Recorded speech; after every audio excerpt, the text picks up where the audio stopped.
Nearly 18 years ago, the first Dead Rising was released, and honestly, it's still one of those zombie games that really holds up to today's standards. The identity of Dead Rising is so unique that even today, no zombie game has matched the same level of freshness in ideas and entertainment that this series introduced. The psychos, the weapons, the cringiness, and sometimes really awkward dialogue add to the charm that is Dead Rising, and we'll delve into that a little bit later into this video, but to put it simply, this game is downright ridiculous. And for good reason. Dead Rising 1 and Dead Rising 2s are some of my favorite zombie games of all time. I really hope the franchise continues to grow.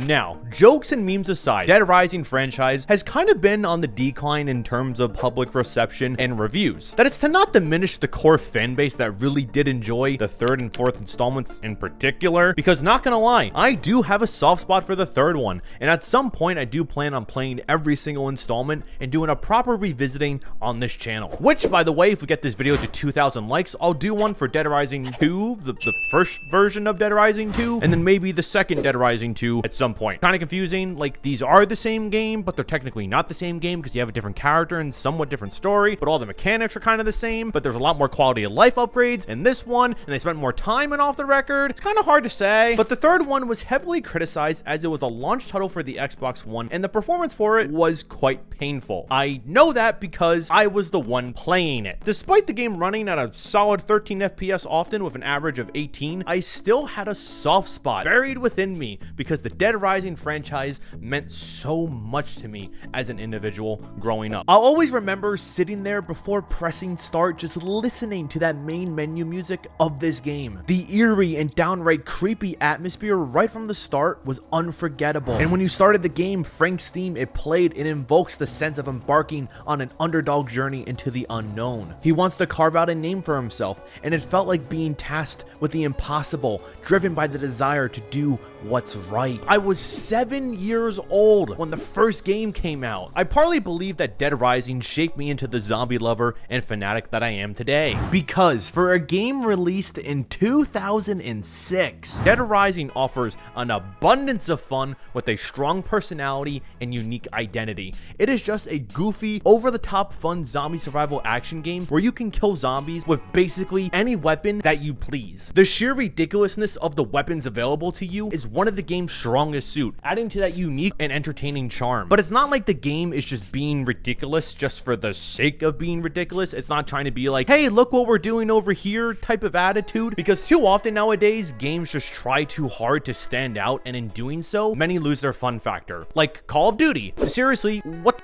has Call of Duty turned into? Dead Rising, however, maintains its charm and enjoyment without feeling forced in terms of gameplay. Now, in gameplay, and we touched on this briefly, but your arsenal of weapons is literally whatever you find laying around in the mall. If there's a bench, that's your bench, and it's gonna kill a fuck ton of zombies. You can do the same with a soccer ball, a golf club, a boomerang. There are so many options available to you. It is unbelievable. You know what? I would like to thank the Dead Rising fandom wiki for this one, okay? Because I'm going to tell you every single weapon that this game has. God bless my editor who's going to have to do a quick montage of this. We should post his reaction on screen right now about how he feels about this. Is there something there? Is there text there? I'm not exactly sure how he's going to feel about this. In Dead Rising, you can use a 2x4, bacon ingredients, barbells, baseball bat, battle axe, bench, bicycle, boomerang, bowling ball, bucket, cactus, canned drinks, canned food, canned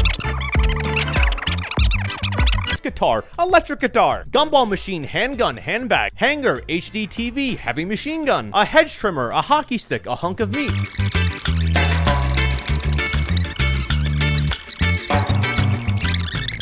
weapon cart, a white sedan, and a wine case. Oh, I think I just slashed my phone.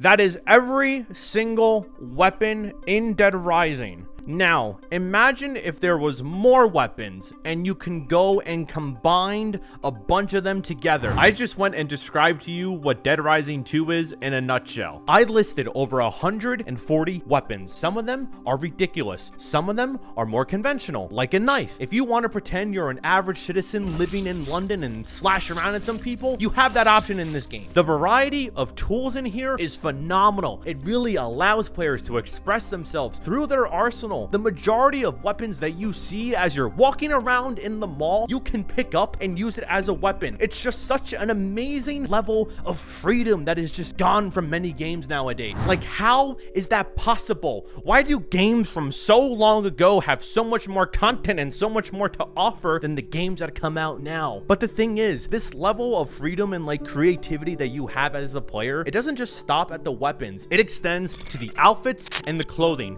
Ooh, enabling players to customize their experience even further. The wide range of options, it lets players truly express their creativity and individuality within the game. Hey, stop looking at the comments. Jesus Christ, you already have 7 hours of screen time. Just listen, okay? It's story time. So before you had those Nicki Minaj skins and whatever the fuck you call that, outfits and cosmetics, they used to be free. You used to just be able to play the game and unlock them. Well, in Dead Rising, that is an option. But fuck, I should clarify that this game takes place in a mall. Okay, I'm going to explain the story and some of the characters in like 30 seconds or less, okay? So it's 33 seconds, but put a 33-second timer on the screen. We're gonna do a quick synopsis of Dead Rising and its story. I'm gonna be honest, you're not really gonna care about it. Shit, the timer has already started. Okay, let's begin. Good to go. Chop.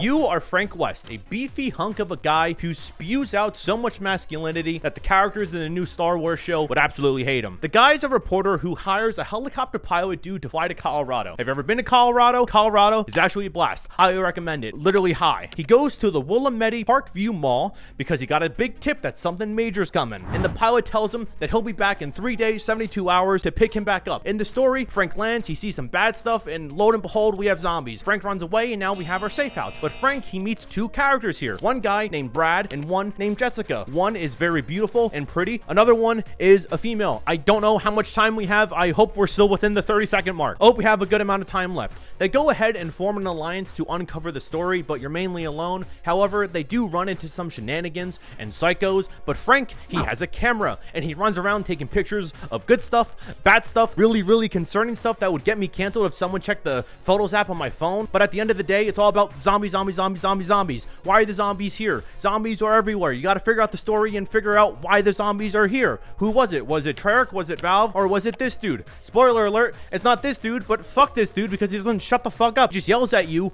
over a walkie-talkie.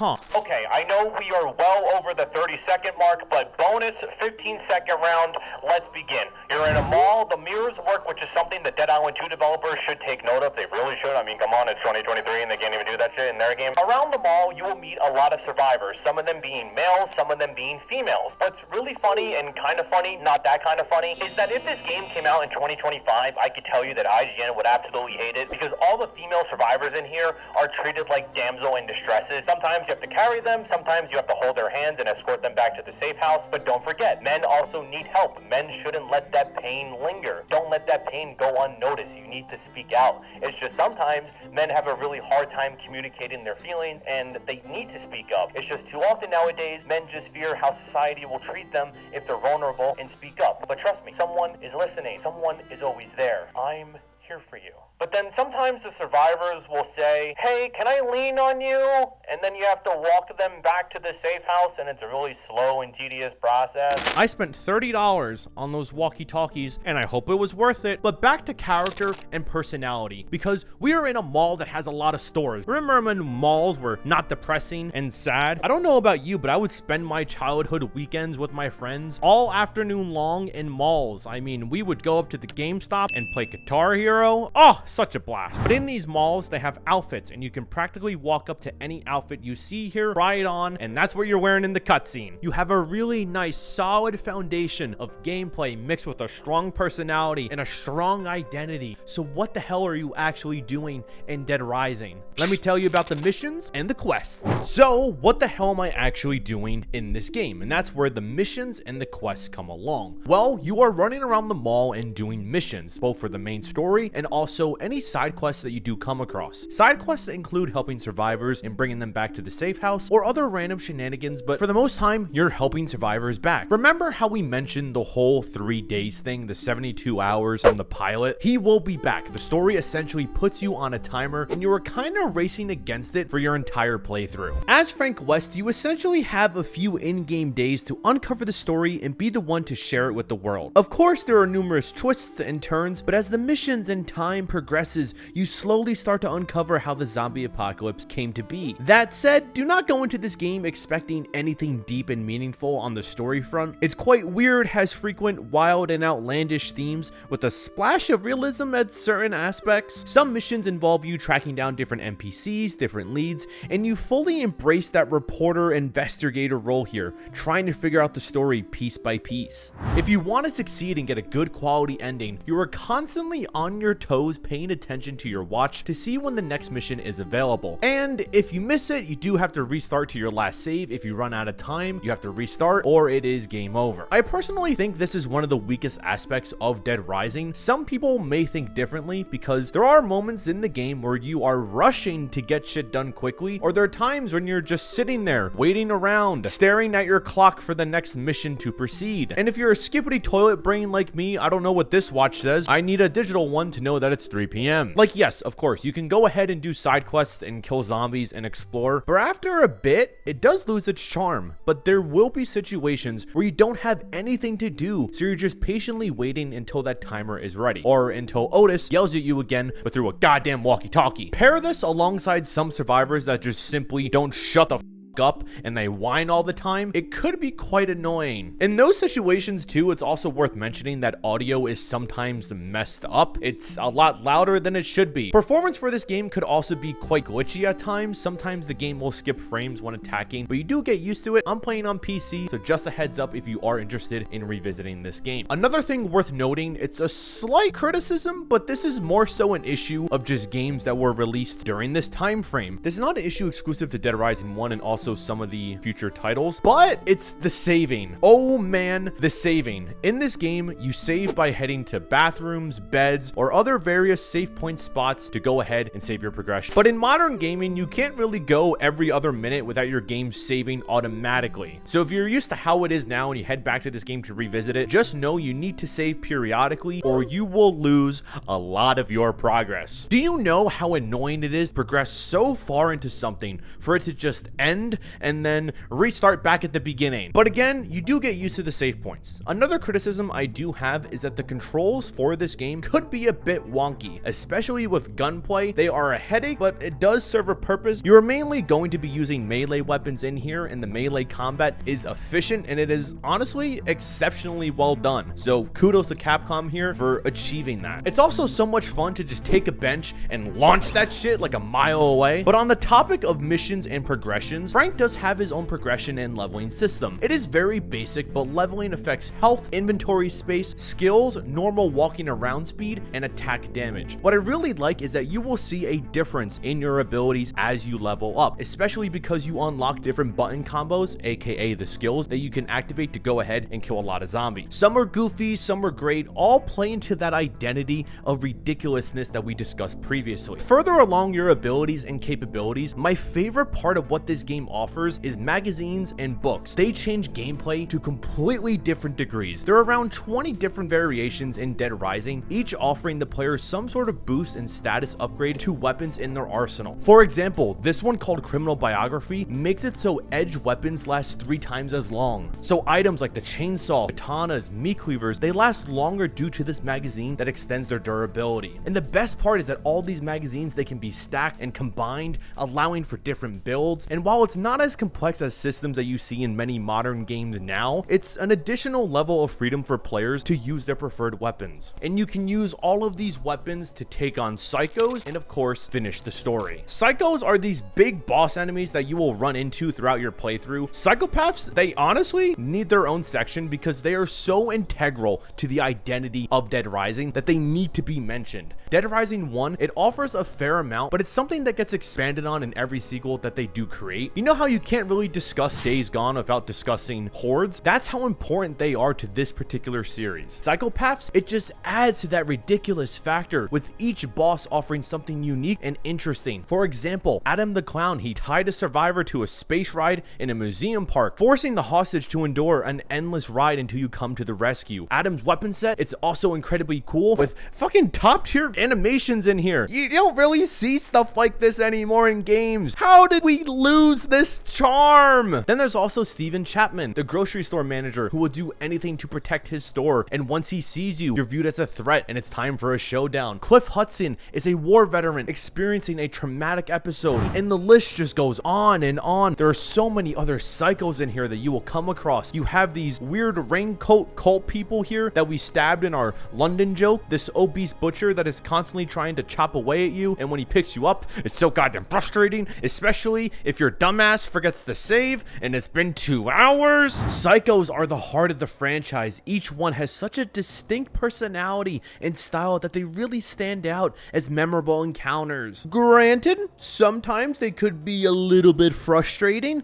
but these wacky bosses in Dead Rising help to further establish the identity of ridiculous fun. The psychos in the Dead Rising franchise are indeed a cornerstone of its identity. Their over-the-top antics contribute significantly to the game's unique and enjoyable atmosphere. It's definitely one of those elements that fans of the series just love to talk about and remember. Now, spoiler alert, but there are a lot of endings in Dead Rising 1. There are around 7 different endings that are determined from the player's choices. The main one that you're trying to achieve is Ending A or Ending S. Ending S is the true definitive ending where you break out of the mall, you escape the zombies, and you tell the story about what happened. You reveal the truth to the public, but the thing is, everything needs to go right or it's over. Remember what I said earlier, if you miss a mission or a quest, if time runs out, the truth vanishes. This is why I made the watch a pretty big talking point in my previous sections. You need to constantly keep track of what time it is and making sure that you're hitting the missions on time, or you will fail and you will have to start from the beginning. At a certain point in the story, the military is sent in to essentially clean up shop and murder everyone. They want to murder all the zombies, all the survivors, and of course you're a reporter, you're an influencer. They ultimately do not want this story getting out there, but if you do succeed while you're waiting for that helicopter to land, it unfortunately crashes, thus pushing you into what they call overtime mode, and that is how you get the true definitive ending. But the thing is, if you fail in overtime mode, your game is also over again. That seems to be the recurring pattern here when it comes to missions in Dead Rising. You need to make sure everything is properly executed or you will fail. I will say that Ending S is quite interesting because it dramatically changes the stakes of everything. One, a lot of zombies are missing, so at some points you are aimlessly wandering around this eerie empty mall. Kind of looks like the typical mall experience in 2024. This once really goofy zombie game gets to be a lot more grounded and realistic in the final stretch of the story. It's quite bizarre. Number 2, you are rushing because your health is now at stake. It's a different motivation for you that wasn't there originally when you were tasked with just telling the truth. The motivations towards the end of the story, they dramatically shift and it will cause you to panic. Heading into overtime mode, it's discovered that Frank is infected. He now has the zombie virus inside of him. A significant portion of this story is simply waiting for that helicopter to come. That helicopter and what it stood for, it was some semblance of hope that there was an escape out of this dreadful new world. But now things have gotten much worse and there's a timer ticking down to your demise if you do not succeed. Now, I do have to say that Dead Rising is easily one of the best zombie franchises out there. It's known for its compelling identity that embraces ridiculous elements. Every single weapon you use, every enemy you encounter, and the often humorous dialogue, it all contributes to an experience that's not meant to be taken too seriously. While there is a grounded story beneath it all, the game surrounds itself with elements designed to ensure a fun and entertaining time. The franchise's unique brand of absurdity is why it was beloved by so many fans. It stood out in the zombie game genre because of its distinctiveness from competitors, making it so memorable and iconic. And in future sequels and versions, the series really raises the stakes each time. Dead Rising 2, which we may discuss in a future video, it builds upon all the systems introduced in the first game and expands them for the better. The charm of Dead Rising lies in how Capcom approached the game and its story, providing players with over-the-top weapons and tools. Weapons that are typically non-interactable in other games are available here. offering levels of freedom absent from other games. Dead Rising boasts a rich and strong personality, unafraid to let players express themselves with goofy outfits or use their cameras to capture those funny moments. This all combines to create a unique experience that remains largely unmatched in games developed in the 2020s and beyond. Hopefully when Capcom goes and takes this game and brings it to the new generation, it keeps that witty and wacky charm that it has and it doesn't lose too much of it. But we can save that for another video. And that, my friends, is everything I have to say about Dead Rising 1. Again, if you want me to do the same exact thing but for Dead Rising 2, get this video to 2,000 likes and I'll deliver. And with all that said, see you guys in the next one. Thank you and bye bye.